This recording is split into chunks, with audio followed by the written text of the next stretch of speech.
जी welcome back नाज़रीन। Judicial commission के इजलास में जो नए जजेस जिनका तकर्रुर किया गया था सुप्रीम कोर्ट ऑफ पाकिस्तान में, उनको अब कॉन्स्टिट्यूशनल बेंच में शामिल कर लिया गया है।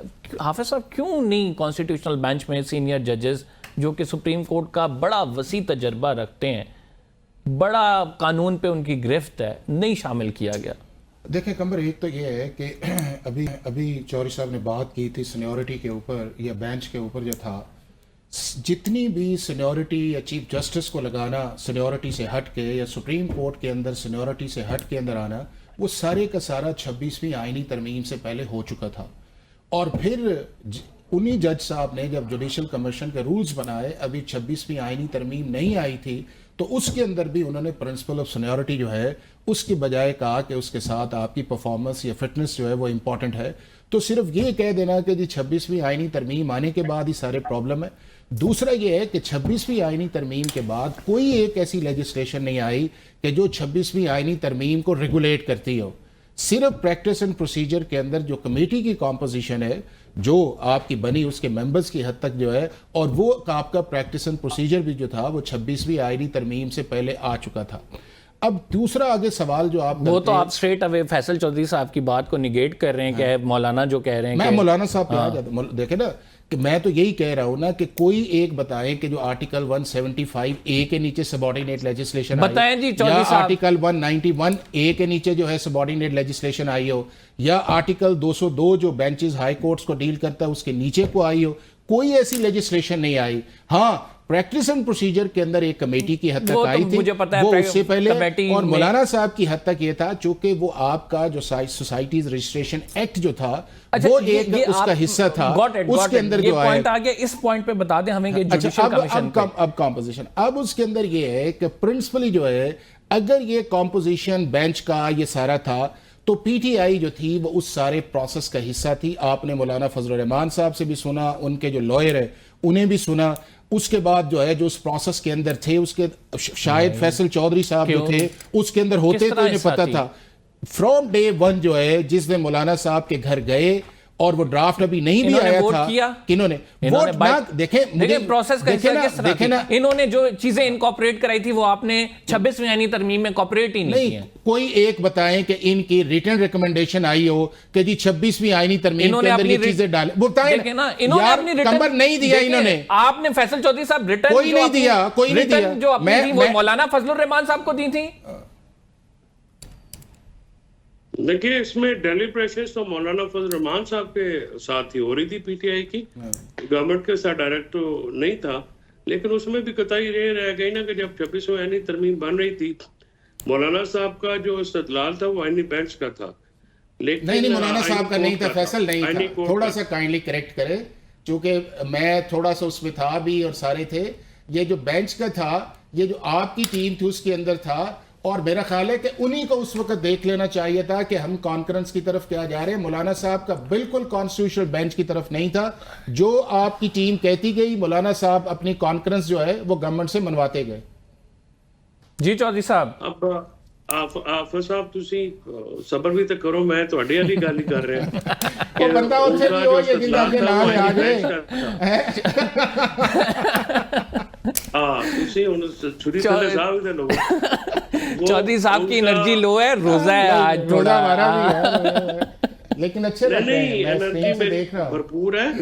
और मौलाना साहब का जो इस्तदलाल था वो आईनी नहीं, रिकॉर्डिंग हम अफ्तारी के बाद रख देंगे। वो पीटीआई का जरा तड़का है हमारे पास जो स्ट्रॉन्ग, आप हर जगह माशाल्लाह जो है एहतजाज, और आपके तो क्लिप्स भी बड़े वायरल होते हैं डिबेट करते हुए। जी जी, मैंने अर्ज किया जी कि वो जो आईनी बेंच बनाते हुए जो हमारी लीगल टीम से जो ओवरलुक हो गया, वो ये हो गया कि इन्होंने सीनियरिटी का जो प्रिंसिपल है, यानी अगर आप आईनी बेंच बनाए, और इंडिया में आईनी बेंच इस तरह से होता है कि उसमें टॉप 7 या 5 जजेस होते हैं और बाकी काम भी चलता रहता है। अब इससे ये हुआ है कि आपकी जो सीनियरिटी प्रिंसिपल, यानी जो जजेस हुकूमत नहीं चाहती थी, जो इंडिपेंडेंट जजेस हैं जिनको बार भी इंडिपेंडेंट समझती है, उनको, और वो जो कॉन्स्टिट्यूशनली भी आप ही कमर इसको सुप्रीम कोर्ट को कवर करते रहे। आपको पता है कि हर जज की एक कॉन्स्टिट्यूशनली एक अप्रोच होती है, एक कमांड होती है। तो उनकी जो जजेस जिनको ये इग्नोर किया गया है, उनकी कमांड एंड कंट्रोल को कोई झुटला नहीं सकता। उनसे इख्तलाफ कर सकता है फैसले से कि फैसला गलत है सही है, वो तो एक अलग चीज है। लेकिन उस वक्त जो है जैसे ये अब प्रैक्टिस एंड प्रोसीजर में अगर आपने, वो भी 191 के तहत ही बनता है ना, आपने वहां पे बना के, तो आपने टोटल जुडिशियल कमीशन में भी अभी जो रूल्स बनाए हैं, मैंने अर्ज किया कि क्राइटेरिया तो दिया कोई नहीं सर। बड़ा सिंपल सा उनका पॉइंट है कि आपने सजेशंस दी नहीं, जब गवर्नमेंट से राब्ता ही नहीं किया तो आप फिर किस चीज को कहेंगे कि अदलिया फिर ओवरलुक करना ये लीगल एक्सक्यूज के तौर पे एक्सेप्ट किया जा सकता है? नहीं किया जा सकता। ये बिल्कुल दुरुस्त आर्गुमेंट है कि ओवरलुक करना लीगल। हर जगह आप ये कहें कि जी ओवरलुक है, हर जगह आप ये कहें कि जी शायद हम इससे बेहतर कर सकते। देखें, हर चीज की टाइमिंग के वक्त ही आपकी डिसीजन मेकिंग जो है वो इंपॉर्टेंट है। अच्छा चलें हाफिज साहब, फॉर इंस्टेंस ये तो हो गया, तो इसका मतलब ये है कि अदलिया में जो अब सियासी ये एग्जीक्यूटिव के नीचे एक मातहत इदारा बना दिया जाएगा। कमर में एक आपको चीज बताऊं कि अदलिया के 3 फेज हैं। एक फेज जो है अल जिहाद ट्रस्ट से पहले का है, दूसरा जो है वो 2010 की 18वीं तरमीम का है, तीसरा जो आपके सामने चौथा है। मैं ये समझता हूं कि बेंच की हद तक जो है डेफिनेटली जो है एक आर्गूमेंट बनता है कि गवर्नमेंट डोमिनेशन नहीं आनी चाहिए, इसमें कोई दो राय नहीं है। या नहीं? अच्छा, अब जो आई है अब इसका वे फॉरवर्ड क्या है? पहले आप बताएं। आई है ना, आई है। देखिए इसमें कोई, अब इसका वे फॉरवर्ड क्या है? वे फॉरवर्ड इसका ये है कि वही हमें पॉइंट स्क्वायर 1 पे जाना पड़ेगा कि हमें इस मुल्क के अंदर कॉन्स्टिट्यूशनल कोर्ट, उसका इंडिपेंडेंट चीफ जस्टिस, उसका इंडिपेंडेंट रजिस्ट्रार, उसकी इंडिपेंडेंट इंस्टीट्यूशन, और उसके अंदर जाके जो है आप उसकी जुरिस्डिक्शन को डिफाइन करेंगे। जितनी देर तक कंबर सुप्रीम कोर्ट के अंदर विदन ये मैकेनिज्म रहेगा, कॉन्स्टिट्यूशनल कॉम्प्लिकेशंस भी आएंगी, एक दूसरे से नाराजगी भी आएगी, उसके बाद एक दूसरे को कंटेम्नर भी कहा जाएगा, चीज का फैसला भी नहीं आएगा। जितनी जल्दी 27वीं आईनी तरमीम हम ले आएंगे उतना ही बेहतर है। आप कह रहे हैं कि ये तमाम मामला जो एक नई कॉन्स्टिट्यूशनल कोर्ट से बनना चाहिए। बहरहाल इस मामले को अगर चीफ जस्टिस भी देखना चाहें, चीफ जस्टिस पार ही नहीं है। क्यों? अब नहीं है ना? नहीं तो फिर ये 26वीं आईनी तरमीम खत्म हो जाए तो क्या इसमें कोई? 26वीं आईनी तरमीम जो है, क्या 26वीं आईनी तरमीम सिर्फ खत्म करने से इस मुल्क के मसाइल हल हो सकते हैं? अगर तो मसाइल, अदलिया आजाद नहीं हो सकती? नहीं, क्या उससे पहले अदलिया जो थी वो आजाद थी? नहीं, उससे पहले जो है बेहतरी की तरफ जाए ना। देखिए पर्सनैलिटी से, देखें मौलाना फजलुर रहमान ने जो सबसे इंपॉर्टेंट फैसला लिया, उन्होंने कहा कि हमें पर्सनैलिटी से क्या बेहतर नहीं थी अदलिया? नहीं, अगर बेहतर थी, नहीं सुन लेना, अगर वो बेहतर थी, 130 नंबर पे रैंकिंग है, अपॉइंटमेंट्स जो है वो मेरिट पे नहीं है, अपनी मर्जी के जज लाए जा रहे हैं, अपनी मर्जी के बेंच बने जा रहे हैं, तो ठीक है, टोटल गवर्नमेंट के अंडर यार अपने आप इन्हीं जजेस जो है जिनको आप इंडिपेंडेंट कह रहे हैं, इन्हीं के पॉइंट्स उठा लेना। एक वक्त में कुछ फैसला करते हैं, दूसरे वक्त में कुछ फैसला करते हैं, तो सर फिर इनका क्या, इनके खिलाफ रेफरेंस लाके निकाल दें? किनका रेफरेंस? इनके खिलाफ रेफरेंस पे क्या करें? देखिए जजेस अपनी, आप कंबर ये बताएं, एक बंदे को आपने सुन लेना, क्या पाकिस्तान का चीफ जस्टिस या जज जो है वो आइन के नीचे है या आइन के ऊपर है? आइन के नीचे है। अगर आइन के नीचे है तो फिर आइन के नीचे फैसले करें।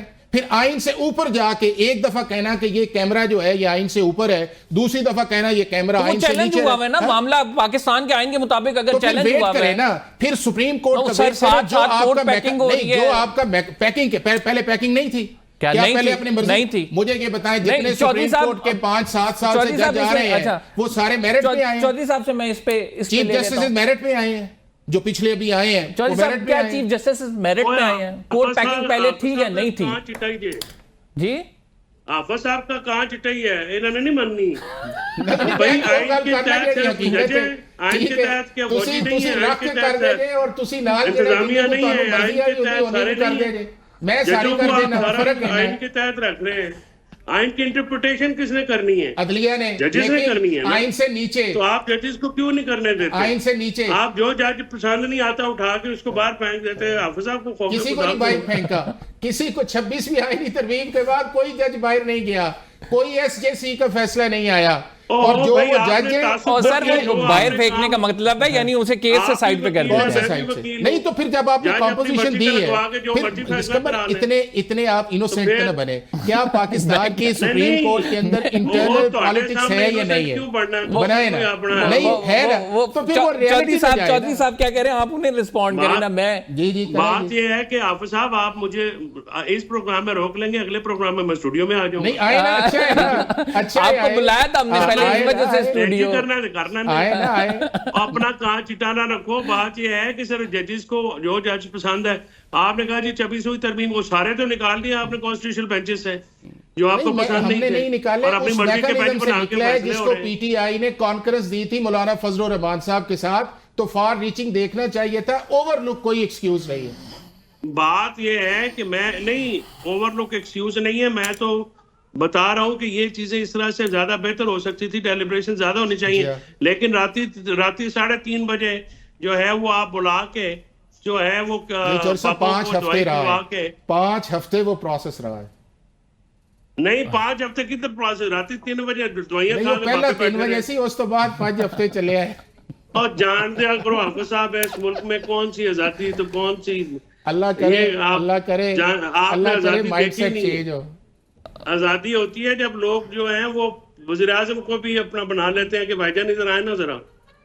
अच्छा चले, पिछले 5 साल जो बड़े फैसले आए, चौधरी साहब बताएं कि वो पाकिस्तान की सुप्रीम कोर्ट ने जुडिशियल या कॉन्स्टिट्यूशनल ओवररीच किया है कि नहीं है? सबसे ज्यादा ओवररीच तो नवाज शरीफ ने करवाया इफ्तिखार चौधरी के जरिए।